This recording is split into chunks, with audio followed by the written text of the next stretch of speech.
दोस्तों आज इस वीडियो में ऑप्शन बाइंग और ऑप्शन सेलिंग का जो मेन डिफरेंस है और ऑप्शन सेलर कैसे पैसे बनाता है और ऑप्शन बायर को उसके एग्जैक्ट अपोजिट कैसे काम करना चाहिए, ये डिफरेंस हम एक एग्जाम्पल से समझेंगे।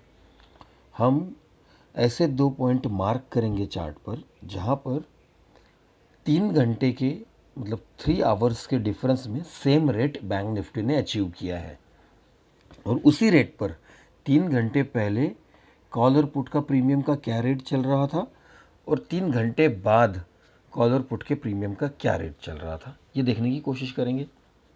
इस एग्जांपल से हमें कुछ हासिल नहीं करना है, हमें सिर्फ इतना समझना है कि ऑप्शन सेलर का नेचर होल्डिंग वाला क्यों होता है और ऑप्शन बाइंग को उसके अपोजिट में कैसे काम करना है, बस इतना ही समझना है। मैं आपको एक ये है बैंक निफ्टी का चार्ट और बैंक निफ्टी में बहुत मूवमेंट आई थी और एक जगह पर आकर बैंक निफ्टी साइडवेज हो गई यहाँ पर। अब यहाँ पर देखो ये टाइम है 3:09। यहाँ पर बैंक निफ्टी का क्लोजिंग 48,600 के पास है, 598 एग्जैक्टली 600 के पास। और इसी के 3 आवर्स पहले मतलब 12 बजे के बाद 48,600 इस कैंडल पर है, देखो क्लोज 48,603, मतलब लगभग 12:42 पर 12:42 को अगर किसी ऑप्शन सेलर ने अपॉर्चुनिटी देखकर यहाँ पर कॉल और पुट दोनों शॉर्ट किए होंगे और सेम चीज़ 3:09 पे क्या रेट दिखा रही है, हम पहले ये स्टडी करते।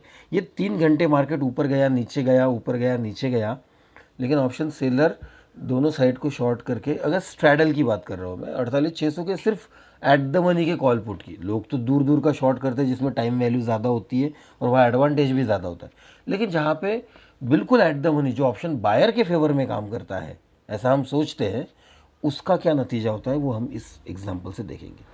12:42.39 12:42 को हम रेट देखेंगे कॉल का और 3:09 पे रेट देखेंगे कॉल का और पुट का भी देखते हैं। ये है 600 हमने रेट लिया है तो ये 48,600 का शायद पुट कॉल है। अब इसका मैं 12:42 12:42 को क्या रेट था वहाँ पर अपना माउस लेकर आता हूँ और 12:42 को हम उसका क्लोजिंग प्राइस देखते हैं। इसका क्लोजिंग प्राइस है 301 रुपया। अब इसी 301 को मोटा मोटी 300 और इसका हम 3:09 का रेट देखते हैं। 3:09 पे इसने क्या किया, 1 सेकेंड, हाँ 3:09 का इसका क्लोज है 290 290। तो जो 301 था 290 मतलब लगभग 10-11 रुपये फेवर में आ गया। ठीक है, शायद मार्केट नीचे गया हो इसलिए फेवर आ गया। अब हम इसी तरह पुट का देखेंगे 1242 और 309, ये है पुट का चार्ट। अब इसका पहले 1242 का हम रेट देखते हैं क्या था। 1242 का क्लोजिंग 1242 का क्लोजिंग दिखा रहा है 221.75, मतलब 220 पकड़ते हैं मोटा मोटी 220। और यही 3:09 पर क्या रेट दिखा रहा है वो देख लेते हैं। 3:09 का क्लोजिंग है 200 रुपये। ठीक है, अब 12:42 को क्या रेट था इसका, हमने जो देखा अभी 221, ये 20 रुपये नीचे है। ये पुट जो है अपने 12 बजे के रेट से 20 रुपये नीचे है फेवर में, और वो जो कॉल था वो 10 रुपये नीचे है फेवर में। मार्केट तो कहीं नहीं गया, वही के वही रहा 3 घंटे तक, 2 घंटे तक मार्केट वही के वही था और कॉल का भी रेट और पुट का भी रेट दोनों नीचे गिर रहे हैं।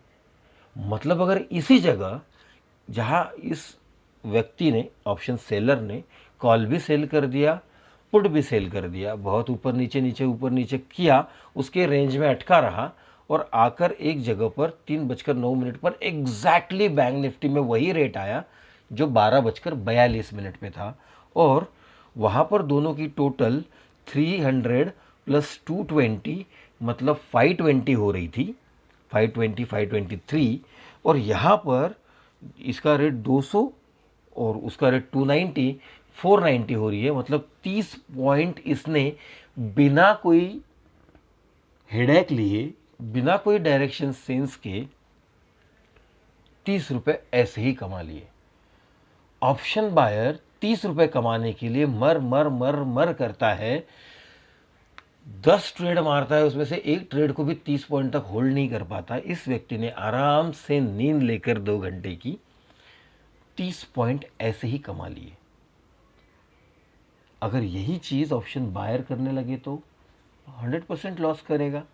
मतलब क्या हुआ, ऑप्शन सेलर को मार्केट में एंट्री करने के बाद लंबा समय स्पेंड करना अनिवार्य है, कंपलसरी है लंबा समय स्पेंड करना। क्यों?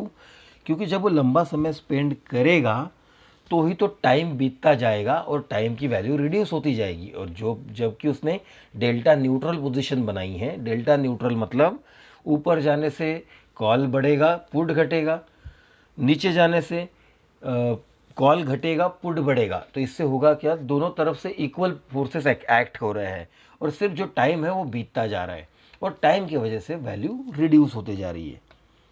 ये हमें ध्यान में रखना बहुत ज़रूरी है। अब इसी के अपोजिट क्या नेचर होगा, इसी के अपोजिट क्या नेचर होगा। एक नेचर क्या बोल रहा है, पोजीशन बनाओ 2-3 घंटे होल्ड करो, पोजीशन बनाओ 5-6 घंटे होल्ड करो। तो इसका अपोजिट नेचर क्या है, पोजीशन मत बनाओ, वेट करो। मतलब कहीं पे भी रैंडम पोजीशन मत बनाओ, राइट सेटअप का वेट करो। सेलिंग में सेटअप की ज़रूरत ही नहीं है, दोनों साइड में स्विंग आ गए, कहीं पर बीच में पकड़ के शॉर्ट कर दिया, मॉर्निंग में 9:17 को शॉर्ट कर दिया। सेलिंग में कोई पोजीशन बनाने का लॉजिक नहीं है, किसी को पता ही नहीं होता है आज मोमेंटम आने वाला है नहीं आने वाला है, वो तो ये एंटिसिपेशन ही है अल्टीमेटली। बट बाइंग में एग्जैक्टली इसका अपोजिट नेचर बनाना पड़ेगा अपने को एक एनालिस्ट बनना पड़ेगा, एक ट्रेडर बनना पड़ेगा। Option seller is not a trader, option seller एक टाइम वैल्यू को डेल्टा न्यूट्रल स्ट्रेटेजी से टाइम खाने की कोशिश कर रहा है और वो दिन भर भगवान से प्रार्थना करता है मार्केट को कितना भी घुमा, बस मेरे ये 2 स्ट्राइक प्राइस के रेंज में अटका के रख, इतना ही है।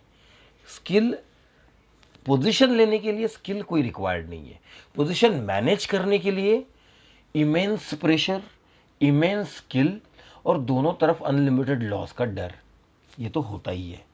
मैं ऐसा नहीं बोल रहा हूँ ऑप्शन सेलिंग में स्किल नहीं लगता, ऑप्शन सेलिंग में स्किल लगता है, लेकिन पोजीशन बनाने को स्किल नहीं लगता। ध्यान से समझिए, एंट्री करनी है, अरे भाई एंट्री करनी है ना। 9:15 की बड़ी कैंडल होलेटिल करके रुक गई, 9:16 की कैंडल छोटी बनी, क्या रेट चल रहा है 48,570। ओके 48,570 की, तो इसके 300 पॉइंट ऊपर 300 पॉइंट नीचे का स्ट्राइक प्राइस पकड़ते, दोनों तरफ को ब्लास्ट कर देते, शॉर्ट कर देते हैं, हो गया। क्या लॉजिक था, कुछ नहीं था। मतलब पोजीशन बनाने में हेडेक नहीं है, पोजीशन बनाने में स्किल नहीं है, टैलेंट नहीं है। पोजीशन को मैनेज करना, फायर फाइटिंग करना, मोमेंटम आया तो क्या करना है, इसमें सब में स्किल रिक्वायर्ड है और 6 के 6 घंटा मार्केट में नज़र गाड़ कर बैठना है। अब आते हैं ऑप्शन बाइंग पर।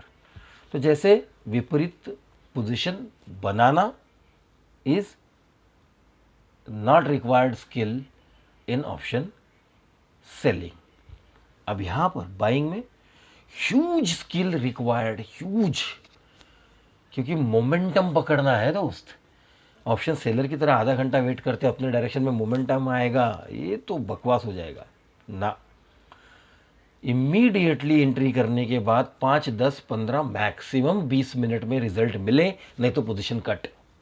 20 minute should be a maximum holding time, that's it. Value गिरनी ही गिरनी है, वैल्यू गिरनी ही गिरनी है। एक एग्जाम्पल से समझते हैं, ठीक है चलो एक एग्जाम्पल से समझते हैं। अभी मार्केट बैंक निफ्टी कहाँ क्लोज है पहले वो देख लेते हैं, 48,528। तो 48,600 का जो कॉल है, call not a put, call जो ये था ओटीएम हो गया। देखिए ये 48,600 का कॉल है, 528 कुछ रेट देखा हमने, तो ये आउट ऑफ द मनी हो गया। अगर ये आउट ऑफ द मनी है, रेट 256 है, तो इंट्रिंसिक वैल्यू तो कुछ भी नहीं है। इन द मनी में क्या होता है, 528 चल रहा है, 500 की अगर स्ट्राइक प्राइस होती तो जो 28 रुपये है वो एक रियल वैल्यू, इंट्रिंसिक वैल्यू तो होती ना ऑप्शन में। ये तो पूरी की पूरी 256 हवा है, टाइम है। तो अगर ये 256 टाइम है, मैथमेटिक्स को अच्छे से समझना, अगर ये 256 टाइम है और एक्सपायरी है नज़दीक 4 दिनों में, तो और यही के यही ये बैंक निफ्टी क्लोज हो जाता है, तो ये 256 ज़ीरो हो जाएगा। अब ये 256 4 पार्ट में अगर मैं डिवाइड करूँ तो 65 पर डे आएगा। देख लो कैलकुलेट करके, 260 है ना, 65 पॉइंट्स पर डे आएगा डिके होने का। लेकिन इसमें होता क्या है, ये पहला दिन थोड़ा सा कम डीके होगा, दूसरा दिन थोड़ा सा ज़्यादा डीके होगा, तीसरा दिन और थोड़ा सा ज़्यादा डीके, और चौथा दिन ऐसा डीके होगा। क्यों? क्योंकि ट्रेडिंग चल रहा है, मार्केट में मूवमेंट है, बैंक निफ्टी है, इसकी एक रेंज बनी है, 200 पॉइंट 300 पॉइंट, निफ्टी है 80 पॉइंट 100 150 पॉइंट की रेंज बनी है टॉप से बॉटम। तो वो जो 150 का एक एंटिसिपेशन होता है, उसका एक वोलेटिलिटी क्राइटेरिया होता है, उसके वजह से इसमें कुछ जान बची होती है। इसीलिए बैंक निफ्टी के आखिरी दिन, मतलब बुधवार के दिन हमें 100 पॉइंट का प्रीमियम दिखाई देता है, कभी 70 पॉइंट का प्रीमियम दिखाई देता है ना, इसी वजह से। बट कहने की बात यह है, ये 256 तो पूरी हवा हो गई, टाइम वैल्यू हो गई, तो 256 तो ज़ीरो होने वाला है ना। तो आज इसमें से मान लो 40 पॉइंट डीके होगा, कल इसमें से 50 पॉइंट डीके होगा, परसों 60 होगा, तो उसके अगले दिन 100 हो जाएगा ना। मतलब हर दिन का इसमें टाइम डीके प्रेजेंट है, और ये टाइम डीके 9:15 से 9:20 के दरमियान जितना होगा वो आपको कोई हैम्पर नहीं करेगा। 9:30 से 9:10 बजे तक जो डीके होगा वो आपको हैम्पर नहीं करेगा। 10 से 10:30 के बीच जो डीके होगा वो आपको हैम्पर नहीं करेगा। बता क्या रहा हूँ मैं, आधे घंटे के अंतराल का डीके आपको हैम्पर नहीं करेगा।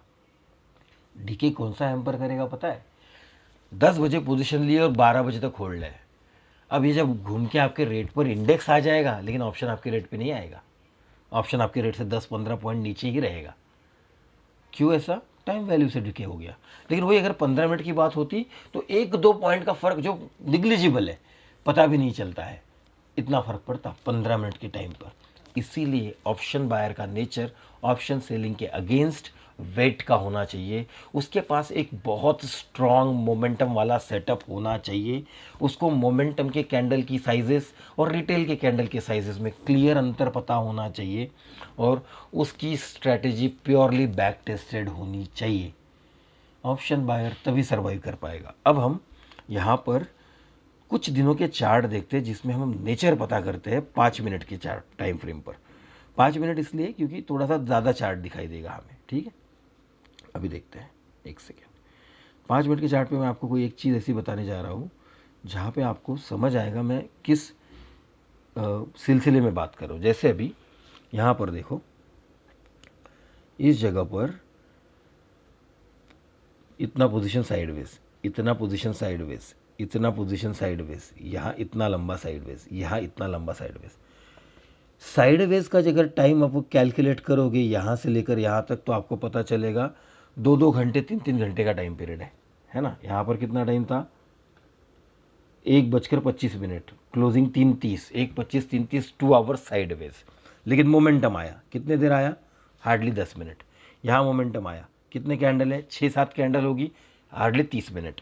यहाँ मोमेंटम आया, देखो नंबर ऑफ कैंडल्स गिन लो, 6-7 कैंडल होगी, हार्डली 30 मिनट। यहाँ 5 कैंडल होगी, हार्डली 25 मिनट।